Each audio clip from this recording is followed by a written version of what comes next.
Okay, 150, slate 15. Just a second. Right.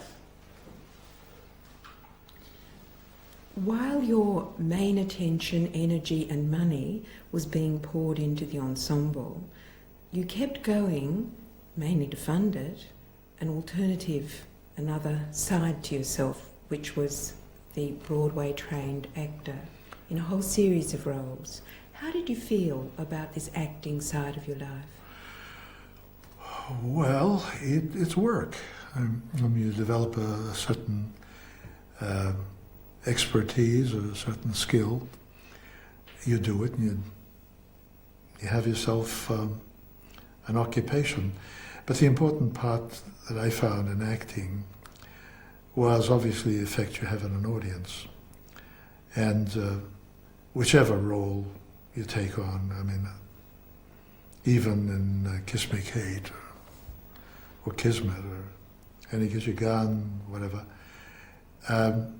if you can see the effect on the audience, and it's the effect you wanted to see happen, it's a little bit like what Oscar Hammerstein said when he described the audience as a big black giant. You find a different kind of giant every night. Sleeping giant, a snoring giant, a waking, a laughing, weeping giant. And every night you fight the giant, and maybe if you win, you send him out a nicer giant than he was when he came in.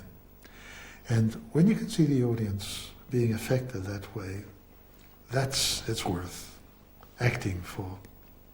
Beyond that, the real pleasures one gets out of acting is to work with a company of dedicated people, which is pretty hard to find in theatre. I found it with the Ensemble Company.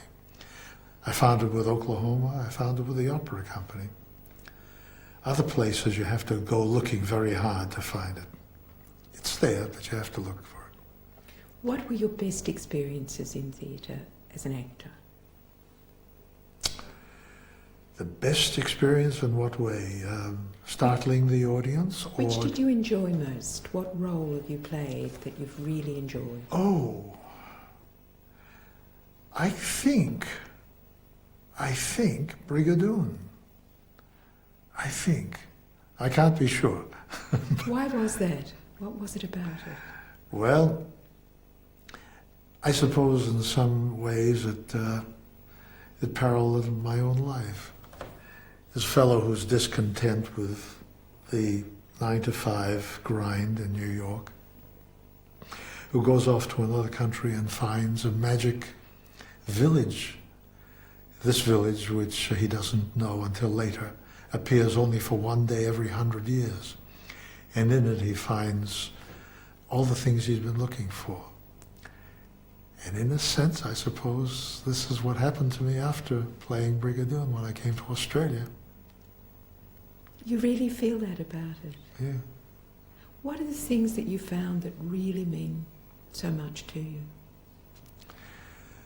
People, open people, developing people, compassionate people. I found my wife. Why is that so important to you? Oh, let's not be so naive. I mean, one looks all over the world for the person, and I think one is very, very lucky when one can even get near it. And I think I've been luckier than most. She's an extraordinary lady. What is it about her that makes her particularly right for you? Well, I don't suppose I should tell you, but in so many ways we are the same, and in so many ways we're different. There's certain things she likes that I can take with a grain of salt and vice versa. But we have the same kind of appreciation of the importance of things, I think. And I think we tend to complement each other in many ways. She has taste, I have none. I'm more critical and analytical. She's more compassionate. She's more willing to put up with things, you know. I think we found a good partnership. And let's leave it at that, shall we?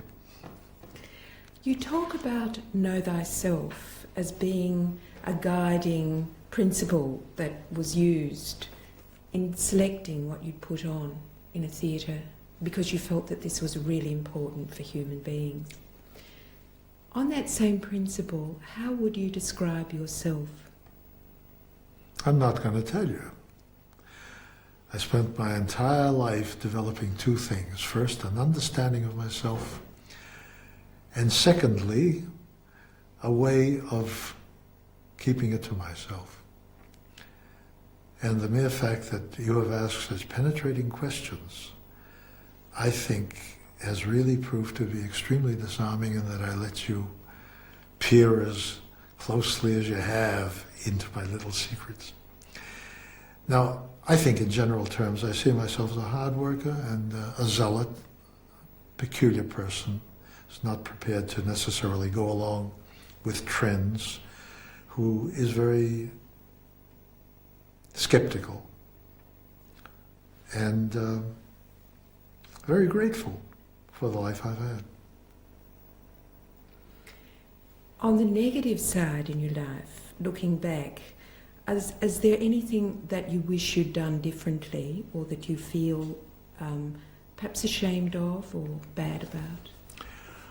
Oh, too many things. But as for doing it differently, I've always worried about that, because supposing I did it differently, I'd probably end up doing it worse than I did it the first time, so I'll leave well enough alone.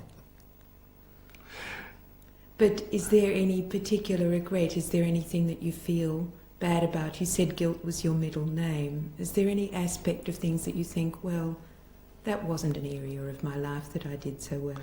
Yes, I did all sorts of things. I directed cigarette commercials. I worked for political parties I didn't approve of.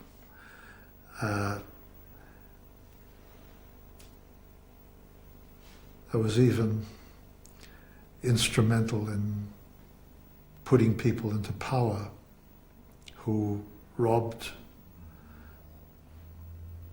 their way through politics, you know. No, I think there are certain things we do for expedience, but the thing was, in doing it, I said, yes, I'm a whore, but I'm prepared to take the consequences of this.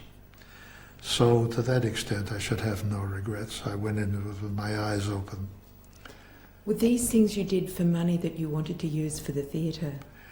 Yes, yes. So yes. do you feel that that was a whole area where you thought about means justifying ends? Well, I put it back to you. How would, let's say, a mother feel if she thought she wanted to keep the family fed and sells a body? There are mixed feelings, of course. One wonders if there might not be another way. But this was the way that presented itself at that particular time. So that's the way you go. Going back to the ensemble, what was the formula you used in order to decide what plays you'd put on? We tried awfully hard to assess what was happening in the community. We'd look at letters to the editors in all the newspapers. We'd go around talking to people. We talked to various groups. We got feedback from patrons. We went through the streets. We read newspapers and saw the issues that were beginning to occur. And we tried to draw a kind of equation which said, here's an issue which is going to have a chance to resolve itself. Leave it alone. But here seems to be an issue which is progressively growing that looks as though it's too embarrassed of itself to look for a voice to bring out and discuss. So we said, let's provide a voice for it. And those were the things that guided our plays. We did one for the money, one for the show. We had no subsidy, so first show we would do would be a pot boiler, which would literally feed the pot. It would be something with popularist concepts like a mystery, out-and-out comedy. But even these things were designed to have some guts to them. Then we would spend the money that we made on these things, because we usually made money, on something which was more confronting and more risky. Then we go back and do a money raiser, and then go back and do a money spender. And a peculiar thing happened. After a while, we found that the risky plays were making more money than the safe ones. So that's the way we went. One for the money, one for the show. One for the money, one for the show. You were committed very much to the idea that nobody should stand out from the rest in the ensemble group. No star system. Nobody to be given preferential treatment. But the audience selects its own favourites in time. There's nothing, you can't do anything about that. And you let it not only take its course, you help it along wherever it seems natural. But we insisted no star billing of the characters. The actors were listed alphabetically, large roles and small roles.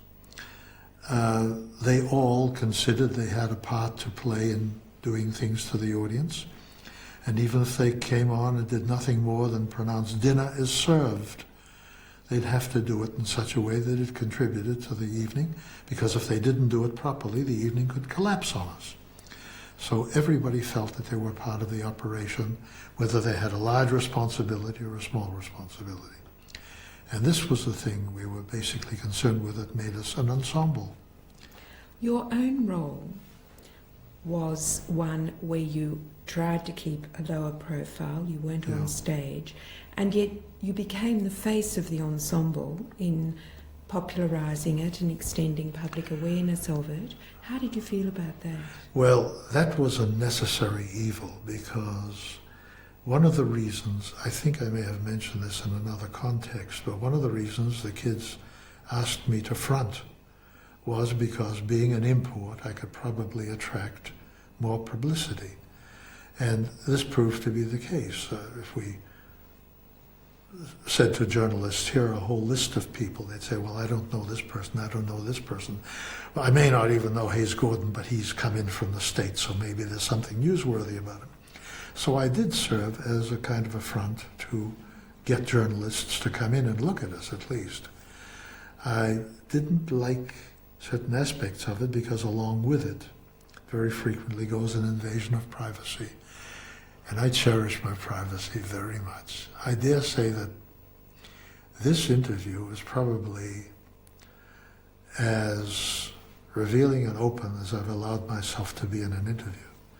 I don't know if you're aware that Yul Brynner fabricated not only one public identity, but quite a number. It depended on who asked him as to where he was born. I think he had several different places he was born. He was a compulsive actor, you're a compulsive human being, perhaps. I don't know about that. You were in this situation where you were the face of the organisation. Can I put it to you that perhaps through your life there's been a certain tension between the fact that you were an outstanding person who tended to get thrust to the front of things, but at the same time your philosophy, your very egalitarian philosophy, creates a difficulty for you if you're forced to shine? Look, I frankly am just a moderate talent. I am not the world's greatest director.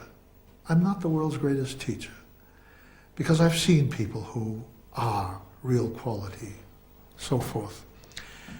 I think everybody makes a contribution in some way, and sometimes it's just fortuitous as the kind of contribution they make. I like to liken it, if I can be so abstruse, as dropping a pebble in a pond. A pebble in a pond, first of all, creates an obvious wave, and by the time it gets to the edge of the pond, it's just a little ripple. But it's almost impossible for even a little ripple to not shift at least one little grain of sand. And I think everybody in their lives, no matter what they do, are capable of shifting a grain of sand. Now, if you just happen to be in a pond that has loose sand around it, even a little pebble will shift 5 grains of sand. Big deal. I think I'm a pebble. And I think everybody out there is a pebble. Depends on the pond we splash in, and depends on how heavily we're thrown in and so forth. But I think everybody changes the world around them, whether they want to or not. Those of us who have some understanding of the way changes take place are probably luckier at it. But everybody out there is affecting everybody else. 2 people talking, they're not the same when they finish talking as they were when they started. And probably all they said to each other was, "Good day, how are you?" So I think it's as simple as that. Actors are well known for having a desire to display their egos, and it's one of the things that people attribute to actors. Now, you've been an actor, but you really seem to despise egotism. No, there's a difference between ego and egotism. Egotism is usually a sign that one doesn't have an ego and one's looking for one. So everything is drawn to me, me, me, me, me. Now, I think an important sign of a relatively balanced, healthy individual is they have an ego, in meaning they're aware of themselves and they know their qualities and they know what they can do and accept themselves perfectly all right. So I think, yes, actors have got to understand themselves, but they don't necessarily have to be egotistical. I don't think that's necessary. I don't think displaying temperament or drawing attention to oneself is absolutely necessary. The finest actors I ever knew were people who were quite unprepossessing in private life. They didn't draw attention to themselves. Brando could pass in a crowd as anybody else. Helen Hayes looked like the average housewife and made no pretense of being anything other than. No, it's, for work we don makeup and costume and get lights shone on us and a lot of publicity heralding us, and we're made to look like something. It's a terrible actor who begins to believe his own publicity. So I think it's important to have an ego. Has there ever been tension for you internally where you perhaps wanted to grab the limelight or felt yourself being pushed into it, and at the same time thought, no, look, this isn't the right way to go, this isn't the right thing to do? Yes. There was a time on Broadway when I was being sold by my agent and manager, where I said, gee, that sounds like an interesting proposition. I wonder what it's like to have your name in lights. And then I saw my name in lights. And it was a fascinating feeling for a moment. But then I had to remember that I was in a flop show. The show only ran 10 performances, so what the hell does that mean, Yeah, I think I'd been there and done that. Do you feel yourself to be primarily an American or primarily an Australian? Neither. When audiences come into the theatre, we don't say, hey, where do you come from? Who are your parents? What's your religion? What's your politics? They're people. I think I'm a person. If there were such a thing as world citizenship, I'd apply for it. But I don't draw boundaries around myself. And I worry about people who do. I don't like nationalism as such. And I don't like boundaries of any kind. And to label me in those terms, I'd rather not accept it. I know other people will classify me. I was kicked off the ABC for the American classification. I had an American accent. Jay Wilbur was doing a musical program. Tommy Tico was arranging, and I was singing, and letters started coming in. What's this Yank voice doing on our national station? So that was the end of me with that program. But I don't see myself as a pigeonholed person. I'm a person. Can we just stop there while we've still got some, and Oh, 150, slate 16.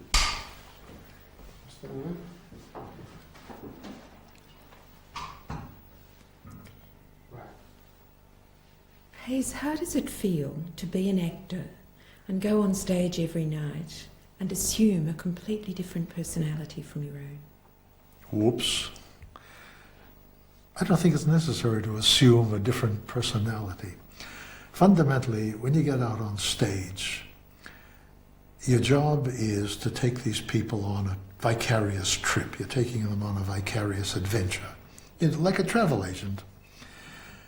And you do it by illusion, the same sort of illusion that you do in film. You create a series of images, and one image leads to the next, and the sum total of all these images makes the audience believe you're a character in a particular situation, in a particular relationship.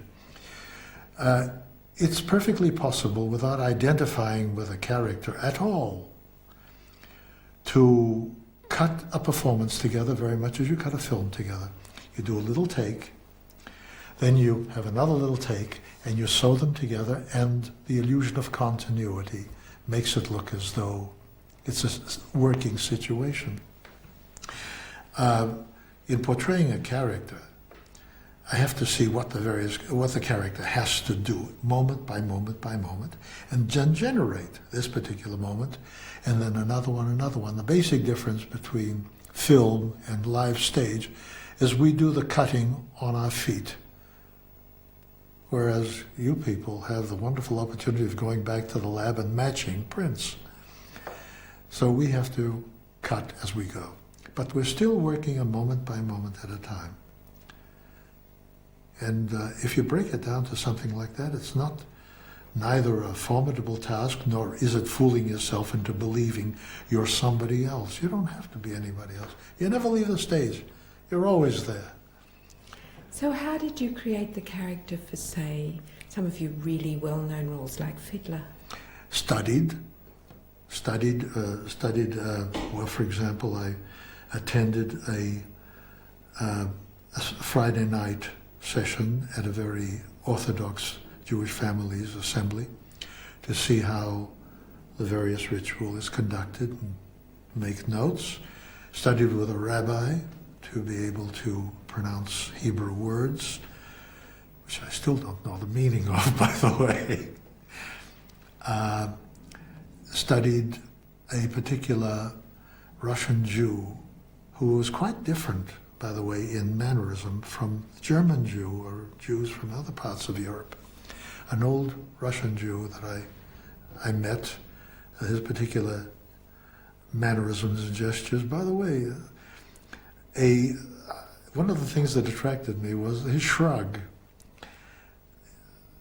Surprisingly, one of the shows I played here was played as an Italian, another one was as an Arab, and the other one was a Jew. And each of them had to shrug, and each of the shrugs was different. The Italian shrugged by throwing his hands up in the air. The Arab shrugged by by lifting his shoulders. And the Jew shrugged by dodging his neck.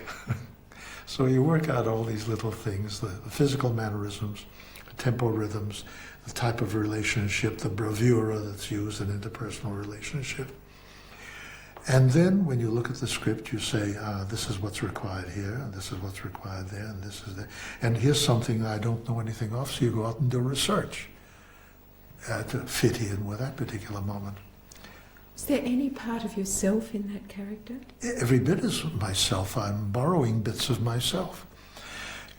I don't know if you want to hear this one, but one of the things I found very difficult was to permit hatred to occur on stage. Now, there's one scene where Tevye walks in and sees his daughter talking to an undesirable, and a feeling of hatred overcomes him, and the only dialogue is, "Good day," and then a little bit later, "Good day." But the place is supposed to be full of anger and hatred. Now, I found it difficult to reveal that. I'm capable of hating, but I couldn't show it off on stage. And one day I saw in the newspapers a Minox photograph of a guy coursing greyhounds using live rabbits and live cats, cats having their claws pulled out and rabbits being torn apart by dogs. And, of course, the full hatred glowed. And I couldn't make out the figure of the person because, being a Minox photograph, it was very grainy. I cut it out and stood in the wings before my entrance and looked at this guy and said, it could be him. That's him. That's what he's doing. He's moonlighting. When he's not in the theatre, that's what he's doing during the day, the bastard. And I put the thing back in my pocket and went out on stage and played the scene again. This was about a year after we started the show. During interval, he came back and he said, what's the matter? What have I done? Have I done something to you? I'm terribly sorry whatever it is I've done. I terrified the hell out of him. But it was the first time I was able to get that little component into the performance. Up until that time, I was making do with less than the real thing. So you put it together that way. What did you feel about the character of Tevye? I don't like the guy. No, I think he's a bigot. Male chauvinist, pig, of course. He's henpecked. He allows his wife to push him around. He finds solace in the bottle, which I don't think is particularly nice. There were likable things about him, but the unlikable things, I was often afraid were those things I don't like in myself that I saw in him. Like he blows out hard about things he doesn't know anything about. He misquotes the scriptures, as it were. And I very frequently have to stop and say, now let's see, every time I open my mouth, do I really know what I'm talking about? Or am I misquoting scriptures too? In many ways, you know, he's a human being. He finally came to terms with his problems. He took action. But I wouldn't like to be him. The tradition that you belong to, the philosophy you've espoused and put in really to all the work you've done in your life, is that really of liberal humanism, where you really believe in people and you believe in their right to freely do the things that they want to do? Do you feel worried about the future of that open, generous attitude to human activity? Do you feel that those principles that you've lived by are going to expand and do well in the world? Look, I don't believe, I worry very much about labels such as humanism and so forth.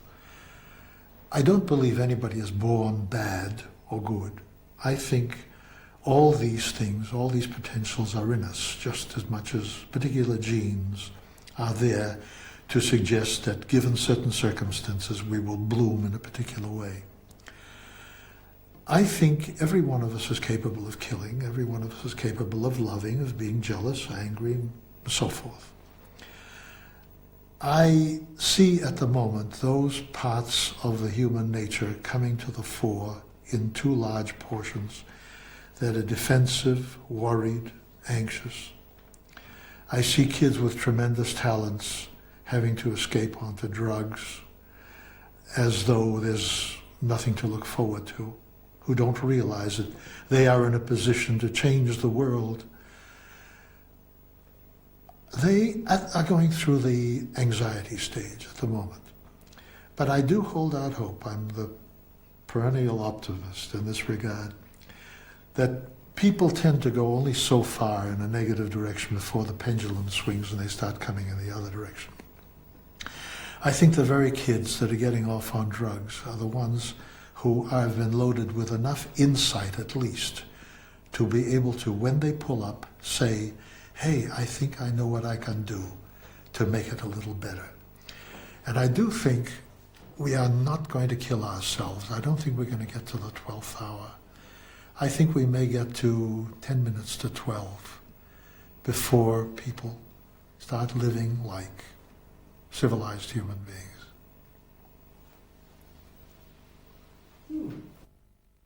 150, slide 17. Just a minute.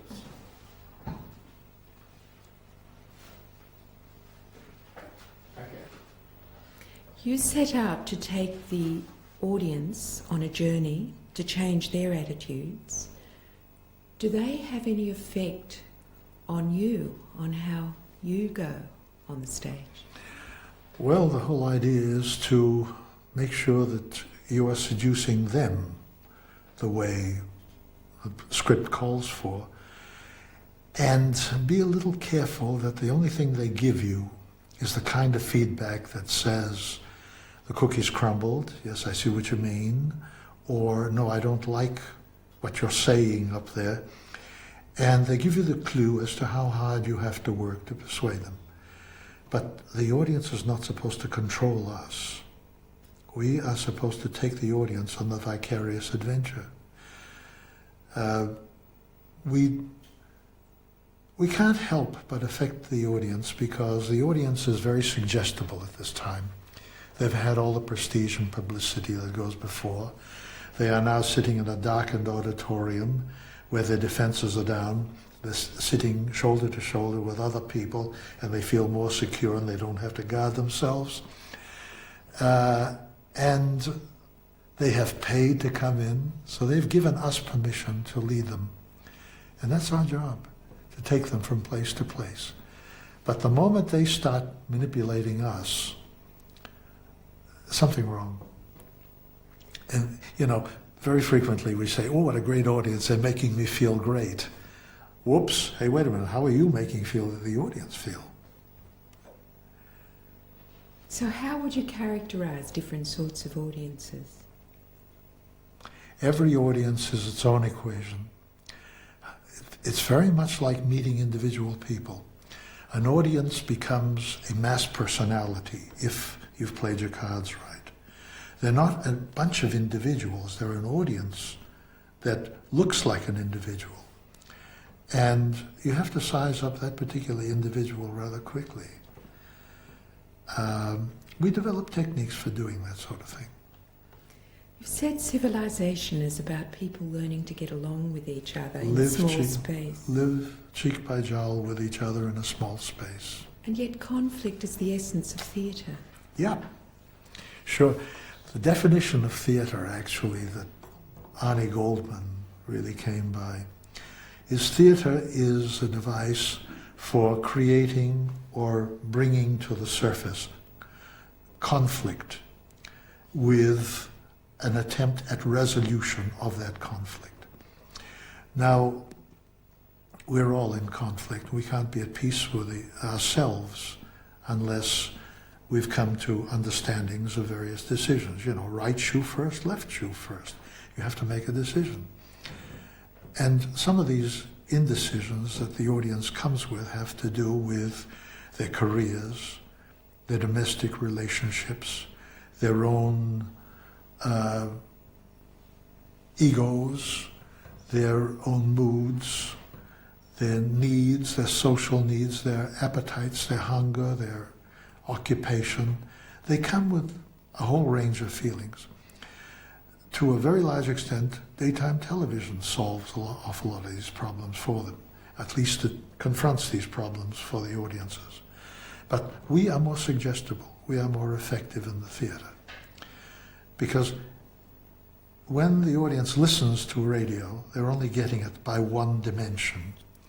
There's a physiological rule, I think, which is the more of yourself that's exposed to an experience, the deeper the experience. In other words, the more senses. A sense of one dimension gives us a certain impression. Seeing a picture that's a static picture is 2 dimensions. A moving picture is 3 dimensions.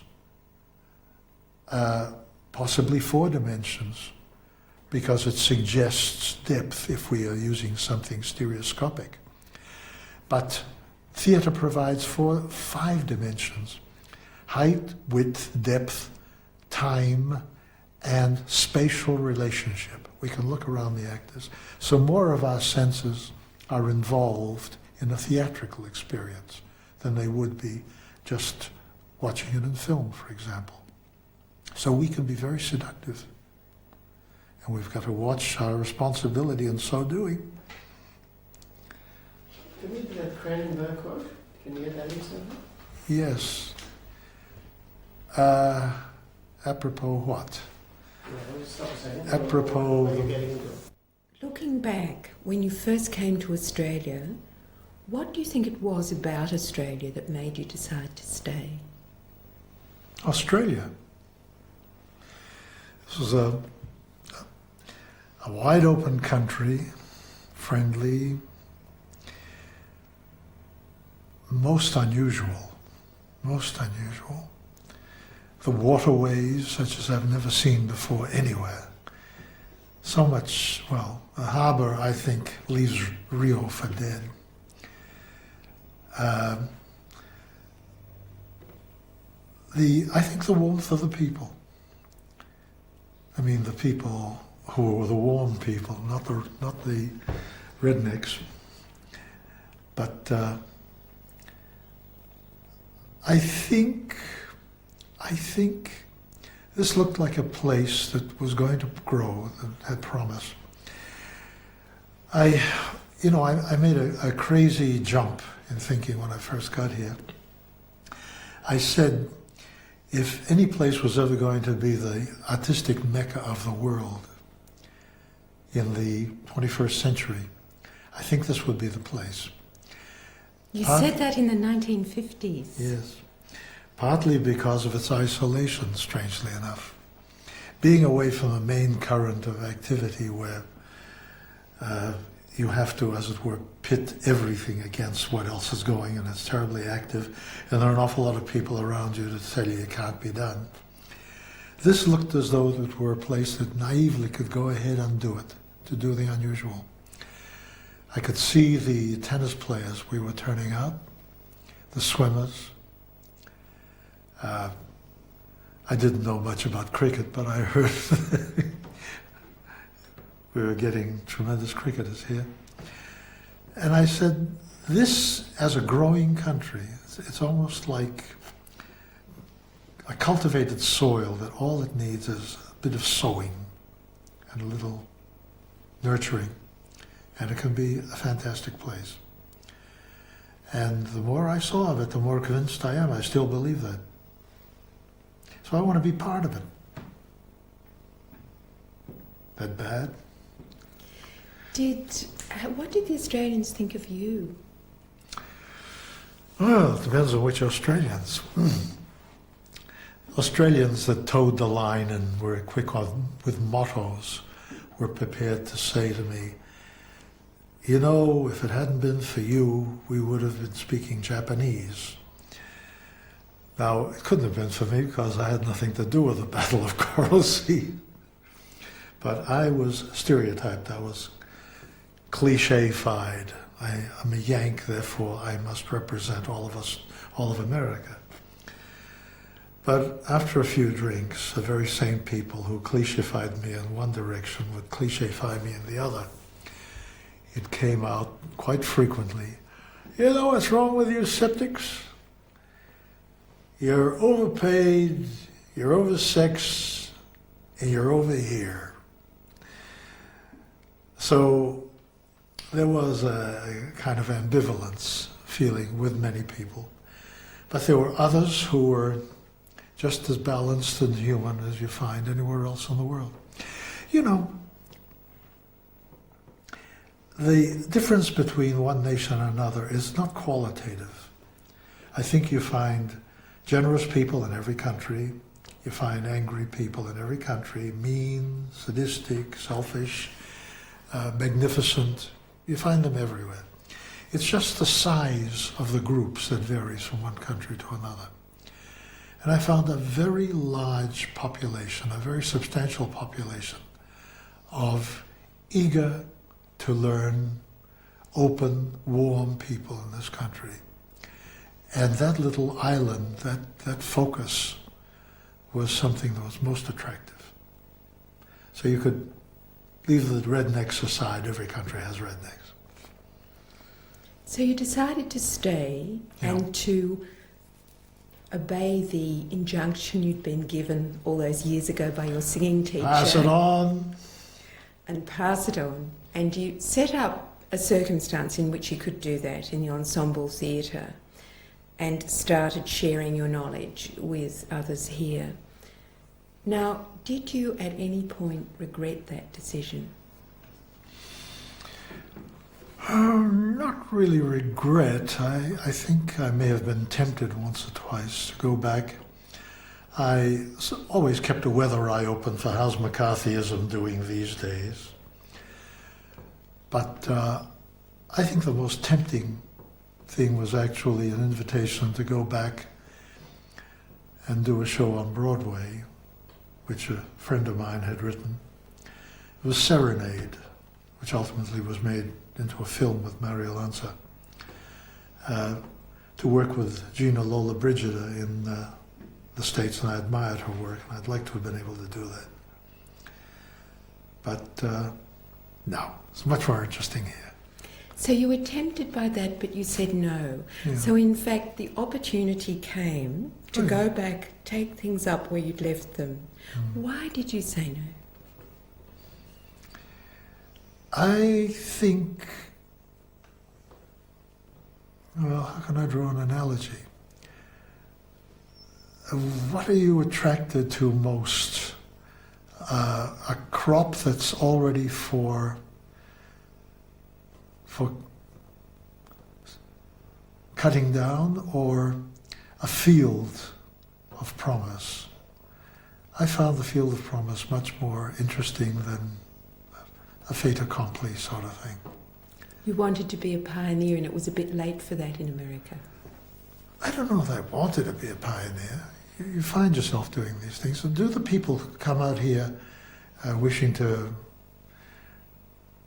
work a piece of land consider themselves pioneers, or is this not thrust upon them? I don't know. I don't think so. I'd rather not have pioneered. I'd like to have just been able to live a quality life. And if you have to do a certain amount of legwork in order to do it, fine. So you decided not to go back, but to stay and to develop this thing that you'd started here in Sydney. Could you tell me a little bit about the beginnings of that? Who was part of the group? And also something of the philosophy that I think was behind it. Well, who was part of the group was, well, without going into specific names, a mixture of experienced professionals and a few beginners who were just about to break in, people like Lorraine Bailey.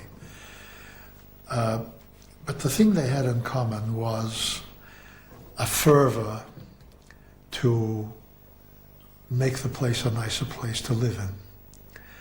They felt, as I did, that theatre could be a moulding influence, and they wanted to do that sort of thing. They also resented commercial managements, the insecurity that goes with that sort of thing. They thought, if we establish our own operation, we have a base of operation. If we have to go off and work with a commercial management, fine, but then we can always come home to something. We have a base for operating. We also have a place where expatriates can come back and work in.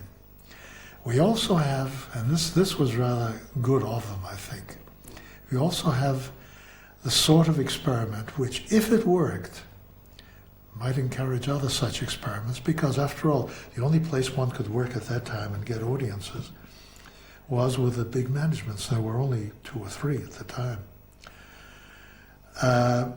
We thought that if our experiment worked, sort of cooperative theatre, maybe it would catch on. Maybe there'd be more of it. And then we'd have the sort of thing that you have, for example, in some of the other countries, in Austria, for example, in Vienna. You want to go to a show that fulfills a certain need, there's a certain play there. A different need, there's another play there. There's a wide enough spectrum to be able to cater to all tastes and appetites. And we thought the more theatre, even the more little theatres around the place, but polished, professional, quality theatre, the more we could fulfill the needs, the hungers of people around, better a display, a spectrum they would have available to them. And the more opportunity there was for work for us. So that was one of the things we thought in the back of the mind too. Oh, I'm sure there were other things in the philosophy, but yes, one of the things was we looked at other cooperative theatres and we saw some of the traps. One of the traps is, at a particular point, the dedication begins to wane a little bit and people say, I should be playing that role. No, that one's, why is he playing that role? I should be doing that one. Or I haven't been in about 3 shows. Well, I should be in this one, shouldn't I? And they start picking shows, they start choosing shows which are rather self-serving. So we said, right, business-wise, we're a cooperative. Artistically, we'll have to be a dictatorship. And this wasn't my own invention, this was something that Strasbourg once told me. Strasbourg was a fellow who used to march in May Day parades. He was quite socialistically oriented. He said to me one day, you know, we go have cups of coffee together, we go to each other's homes, we socialize. But he says, when we're working on the stage, I'm Adolf Hitler. Now, I think I understood him, because I don't think you can direct by committee. You can't even select by committee. You've got to get a consensus of ideas if you like, but a single operator has got to be able to put the whole thing together. They can choose the various elements that are going to go into it. But it's like painting a painting. I think a production has to be a one-man operation. So we said, whoever is directing the show calls the shots. Nobody else interferes. That was true when they let me do it. It was true when I let other people do it. We never interfered with their operation. So to this extent, we were a mixture. We were an autocracy and a straight business operation. And I think this is the equation that worked for us. How did the business work? Well, at first everybody chipped, but nobody had to put any money into it. The only money that went into it really was my 35 quid that started the operation. Nobody invested in it. Nobody put a penny into it. But whatever we made at the box office was pulled back for the next operation until we could get to a point where there was enough left over so that people could start getting paid. And even at that, we put it on the basis of which of you really needs to be paid, because if you're earning a living somewhere else, do you really want to draw the money? And if they needed the money, they got it. Then bit by bit, everybody got paid. So it was a progressive thing where they invested their labor to create an operation. And 35 years on, there we are, we're still there.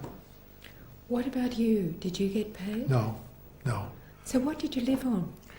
J.C. Williamson's, the Opera Company, Channel 9, 2GB. Doing what? Everything, whatever. On GB, I had a number of radio programs. I worked on the Atlantic Show, the Ford Show, the Stamina Show. The Stamina Show was a daily sort of winged operation with community singing, pushing Stamina clothing. And I don't know, a few other programs. I produced television. I had my own little production house. What kind of television did you produce? Afternoon stuff. Actually, I was involved with the first late show. Alec Kellaway was the nominal producer, and I sort of put the things together. But this was before Bobby Lynn came in. Bobby Lynn used to be a guest artist on it. Then when Bobby came back from England with a lot of material, he took over the show. But the afternoon shows were everything from graphology to medico. We pioneered, incidentally. We got a real life doctor on television, for probably the first time anyway. It was called Medico, and we tackled a different problem each week, high blood pressure, cancer, whatever it was. Hypochondriac's hour. Hypochondriac's hour. You could design your own symptoms as you went. That was a lovely show. When we have time one day, I'll tell you some of the things on it. We got kicked off that, by the way. We got kicked off the air because of it. Why? Were you stirring again? Yeah, I was stirring again. We became the unofficial mouthpiece for the then BMA, which was the original Australian Medical Association. This was the British Medical Association. And one of the Dr. Hunters, it was John Hunter and his brother, said, as a topic for soon, why don't you take the problem of phenacetin? Phenacetin is killing 36 people a year in New South Wales alone. Now, phenacetin was the thing, the P in APC powders, the Bex powders, and a few other things, a deadly poison. And it destroyed people's kidneys. So I thought, okay, we'll do a script on phenacetin. I put a script together, we sent it to Canberra. Canberra Department of Health had to vet each one of these programs. And this one came back with a little marginal notation like, good on you. The first time they commented on it. And we went to air with what seemed a very relatively mild program. If you have a headache, don't overdo the thing, don't overdo these lollies, take them sparingly, read the directions very carefully on the back, and if headache persists, see a doctor, because phenacetin can be a dangerous drug when taken in large doses. We were off the air and got a little summons to go up and see the head of the station. He said, boys, you're off the air. What did we do? Well, I'm sorry, I can't tell you, but we had a 26-week contract. This was the 23rd week. We'll have to pay you off for the rest of it. We can't use you anymore. Later, he confided in me that we were halfway through the program when the producers of APC were on the phone blowing, they go or we take our advertisement. So we went. About 2 or 3 years later, it finally got into the press. Then it became a big issue. Then phenacetin was banned. And we now have Panadol. P.S. The great big stock of phenacetin that we had in this country that wasn't used, you know where it went? Africa. Yes, an African pharmacist here told me about it. So one way or another, even though you were taken off air and it had its ups and downs, you made your money outside the theatre. Yes. And donated your time, a considerable amount of it. Well, just quietly, most of the money too. See, I shouldn't be telling you this. I was supposed to send maintenance for my daughter. So her money went on the theatre. Tape recorders, lighting equipment, productions. So she, in effect, virtually has a big investment in that theatre because that's where her maintenance is. But I took care of myself from my salaries. I was earning good salaries for Australia and also putting the money into the company. So, this was a time when everybody else was putting their efforts into the company. We all chipped in. So, what happened with your teaching? Was that also donated? Yeah, for quite a while. Well, obviously everybody in the company got their teaching for nothing. But then we started charging. And it was because actually the students said, let's charge because we only value what we pay for. 2 people would start a scene, prepare a scene, and came class. One of them was off at the beach. And the other one said, there's no compulsion on the other one to come. Why should he bother? So they started paying money, and the first money I think was something like 50 cents a class, a 3-hour class. And we accumulated all the 50 cents, and at the end of the year we threw a Christmas party with it. I mean, I didn't need the money. But bit by bit, as we began to accumulate more teachers at the school, we had to pay them, we had to pay for other rehearsal space. So it becomes a paying operation now. People have to pay for class.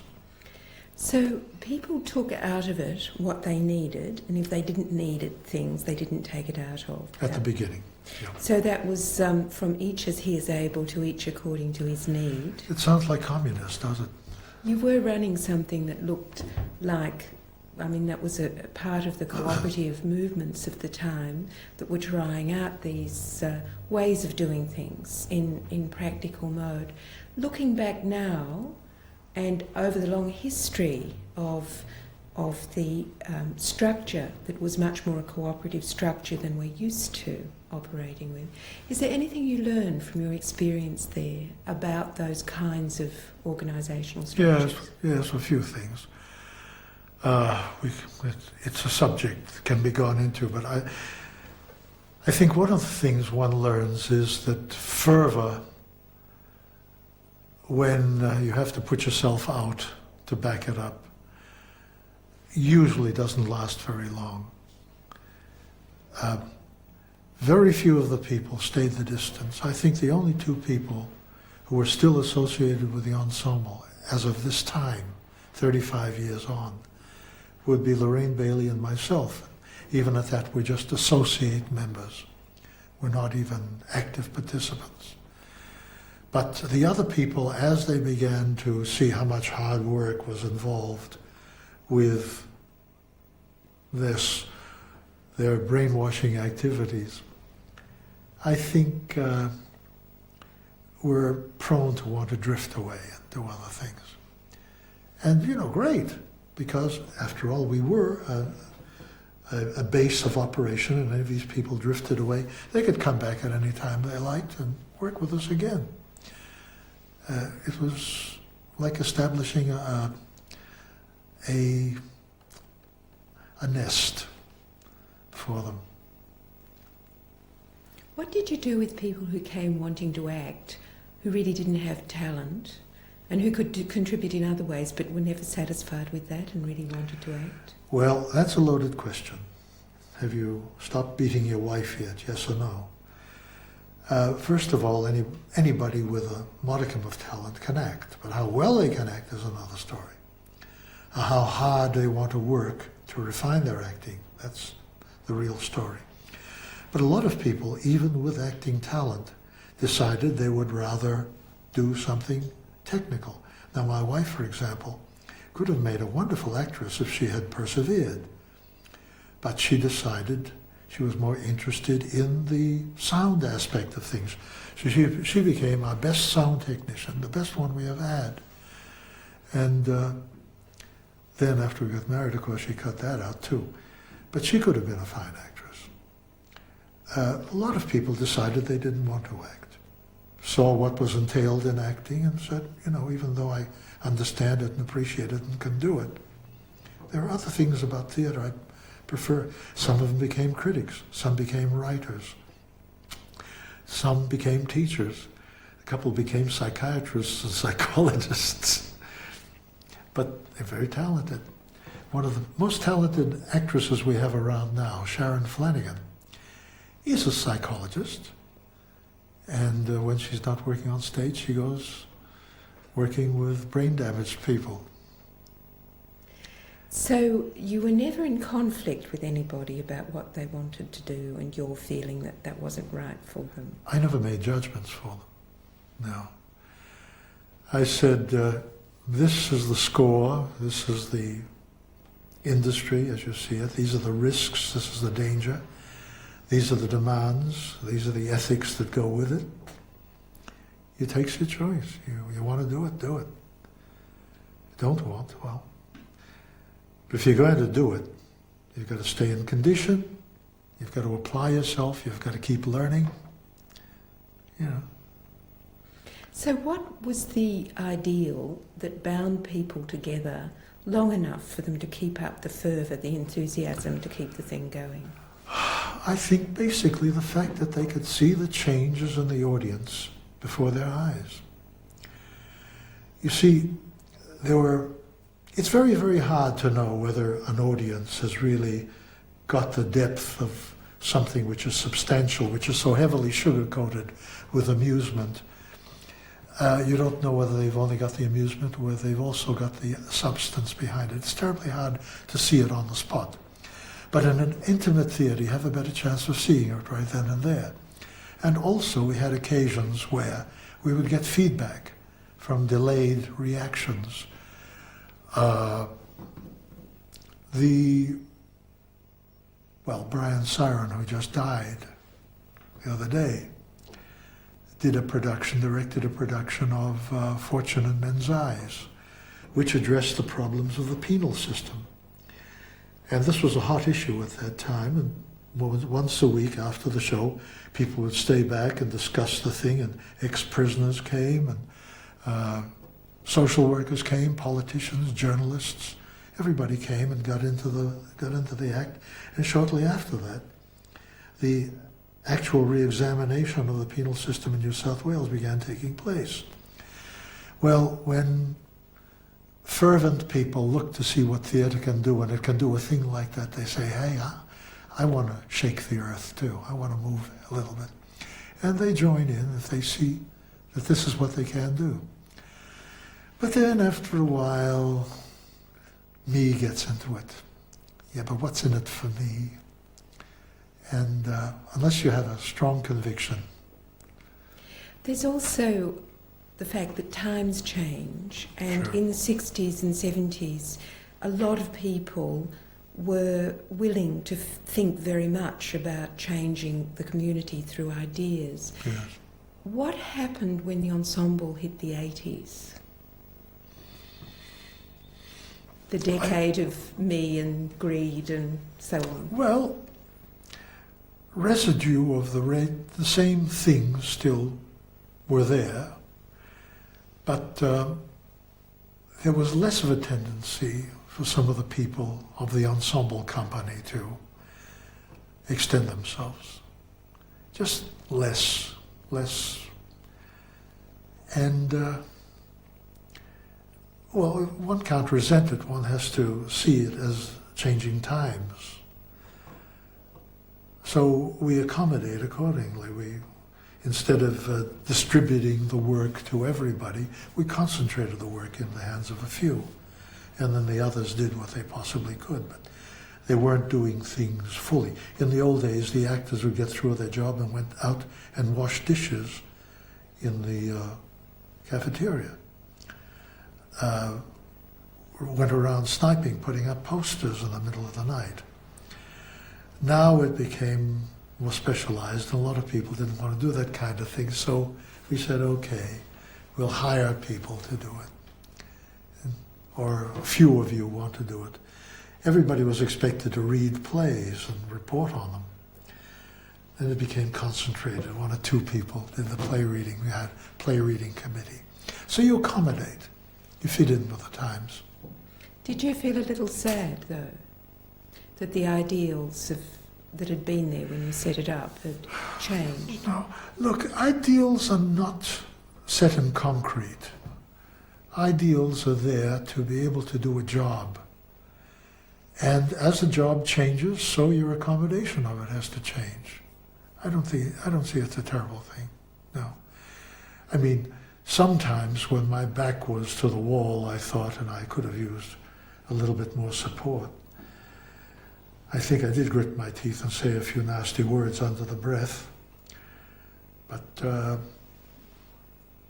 no. There was a small internal palace revolt at one time where there was a strong divergence of opinions. So we parted company. I didn't leave, they left. And the show kept going on, But beyond that, nothing terrible. it was inevitable that they should go rather than that you should go? I don't know whether it was inevitable or not, but as I was calling the shots, I decided they should go. The reason I ask that is that in quite a lot of cooperatives, the very system that sets up to make sure decisions are made democratically can sometimes mean that the founder is the one that goes. I know that to be the case in a number of instances, quite a number. And having seen this happen, I decided not to repeat it. In looking back over those years, and again, still talking about the system and the way you operated with a very cooperative and loose grouping of people, was that as much part of what you were trying to do as the actual theatre of ideas that you were wanting to operate with? Yes, and I'd like to elaborate just a little bit on that. It's not simply a theatre of ideas. There's a trendy expression that occurred since we operated, and had we started with it, we would have used it. What's it? Consciousness raising? That's a lovely term. I think we were concerned with that. We wanted ideas, but we wanted insight, we wanted emotional interplay between people, we wanted imagination focused in productive ways. We wanted a civilized community. And we did what we could, pushing in that direction. And the way that you structured your company was part of that notion of a civilised community? I think so. Do you think it would have worked as well if you'd had a traditional structure to the organisation? No. Why not? Well, one of the things is the initiatives of the various components must not be coerced. They should be freely given. It is not a matter of taking from them, it's a matter of inviting them to give. And the usual structure is one which places demands, arbitrary demands on people, so they feel they have to come, they have to, because somebody expects it of them. Here the expectations were simply their own. And I think that was a big component in the organization and survival of it. It was a giving operation instead of a taking one. Something else, it was not a star system.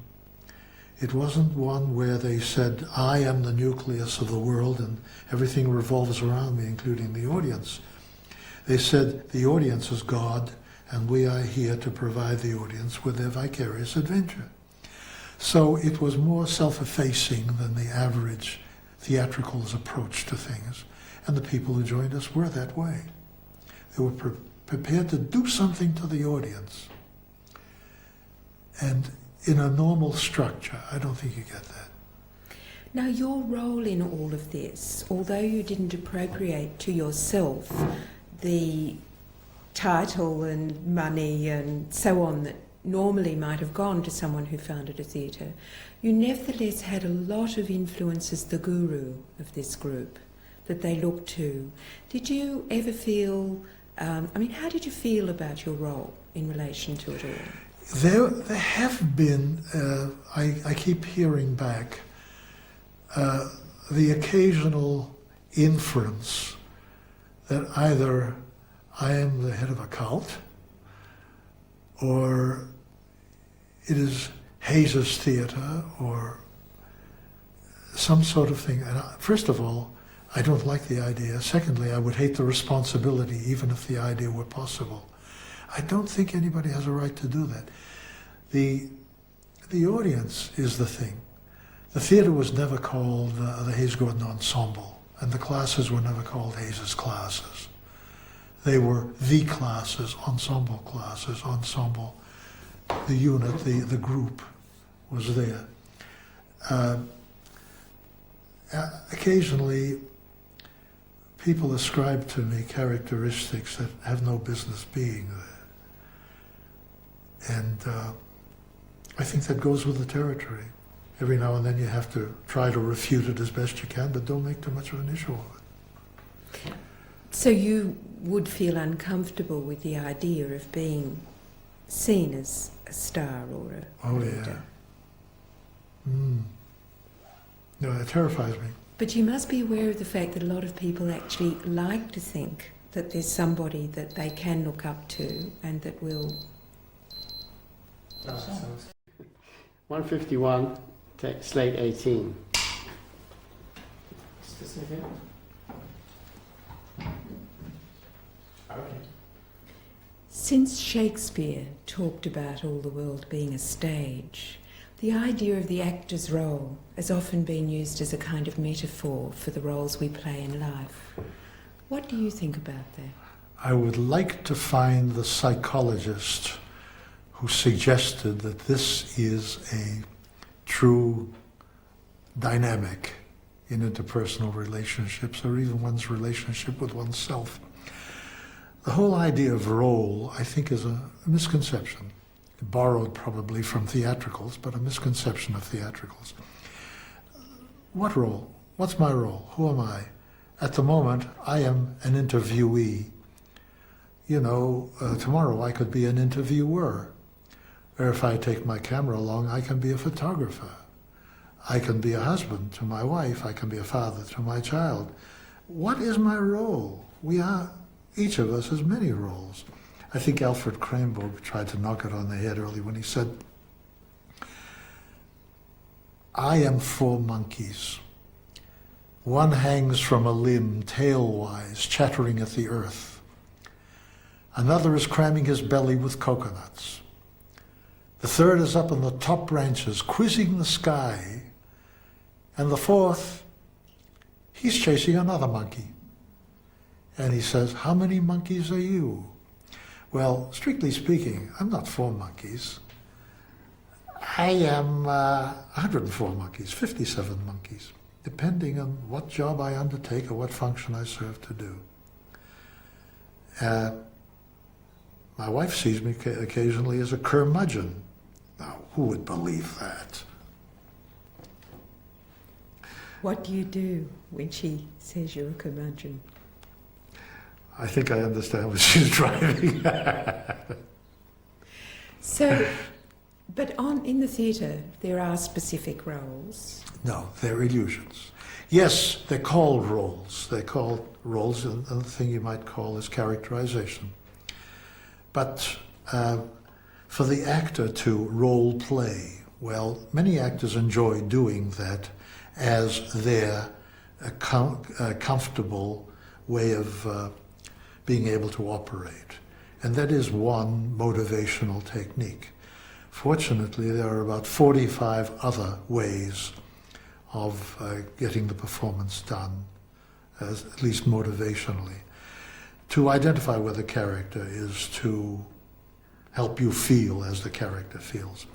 But you can arrange to feel at least 45 other generalized techniques, each of these techniques probably having thousands of ramifications. So strictly speaking, it need never be necessary for any actor to go stale during a long run. Which particular set of illusions, though, would you like to create in what's called roles? Is there any great or famous character that you would like to create? Well, I think when I was very young, going through the romantic stage, I think I'd like to have played Cyrano de Bergerac. Aside from the fact that I was a fencer at the time, you see, I also felt that this is what I wanted to say to everybody. I never did get to play him. But what the hell, Archie, what the hell? Let's ask this question back. 151, slate 19. Okay. Do you believe in fate? Depends on what you mean by fate. If you mean accident, well, yes, I believe there are such things as accidents, and my relationship to an accident is usually to make a very good evaluation of it and see if I can use it, take advantage of it, like opportunity knocking on the door. But if you mean that everything is preordained, no. To quote my favourite playwright, "The fault, dear Brutus, is not in our stars, but in ourselves, that we are thus or thus." To that extent, I think we're determinists. You think we make our own fortune? I think so. And what kind of a fist do you think you've made of making your own fortune? I'll die and look up from hell and see things happening, and then I think I can make up my mind.